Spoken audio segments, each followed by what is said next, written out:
Madam madam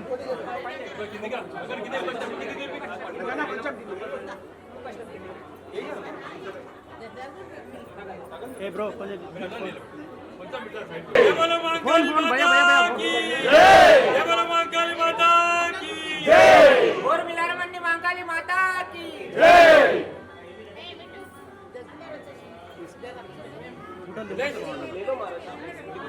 అన్నాడు photo ఇంత బాగుందండి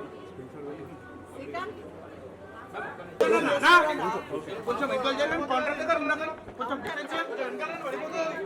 కొంచెం వెనకాల చేయండి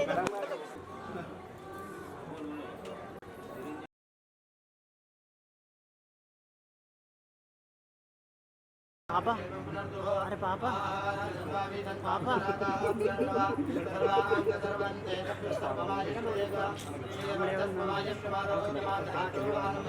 అన్న అన్న పాపం జరగమని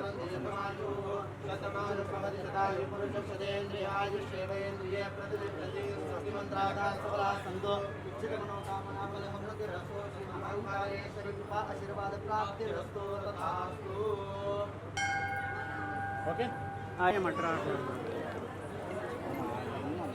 బాయ్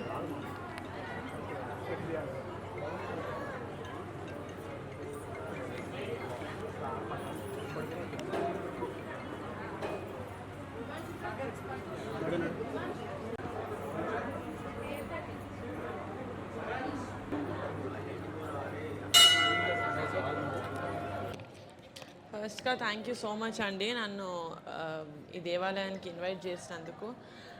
అది నిజంగా అంబరే పిలిచింది అనుకోవాలి, ఎందుకంటే నేను కరెక్ట్గా ఒక 5 రోజుల ముందు నుంచి మా ఆఫీస్లో ఎవరితోనో మాట్లాడుతున్నా.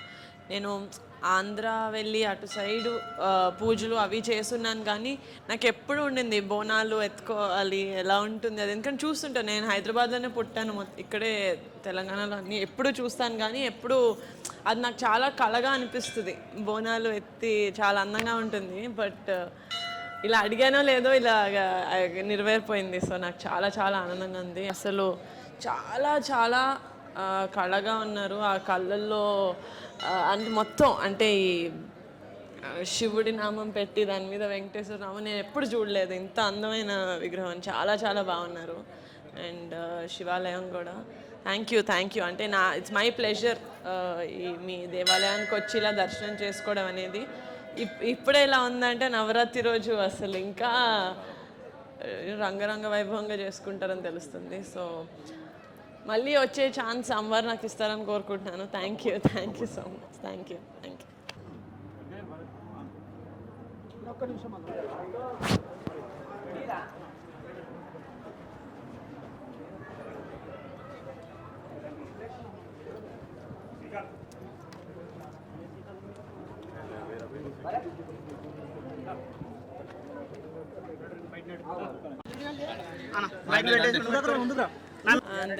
అందరికీ నమస్కారం. ఇక్కడ సండే బోనాలు ఉంది, కానీ ముందే ఆ రోజు షూటింగ్ ఉండడం వల్ల ఈరోజు కాలమండి దగ్గర మహాకాళేశ్వర్ అమ్మవారి టెంపుల్కి రావడం జరిగింది. అది నేను ఇందాక వీళ్ళతోనే చెప్తున్నాను దట్ ఇక్కడే హైదరాబాద్లోనే పుట్టి పెరిగాను, కానీ ఎప్పుడూ నాకు చాలా అందంగా కనిపిస్తుంటుంది. ఆడవాళ్ళందరూ బోనాలు ఎత్తుకొని అందరూ మహాలక్ష్మిలాగా రెడీ అయ్యి వెళ్తుంటారు బోనాల టైంలో. నేను జస్ట్ 3-4 డేస్ బ్యాకే ఎవరితోనూ చెప్తున్నా, నేను ఇక్కడే కదా పుట్టి పెరిగాను, నన్ను కూడా ఎవరైనా చెప్పచ్చు కదా, తీసుకెళ్ళచ్చు కదా అని. అలా అడిగానో లేదో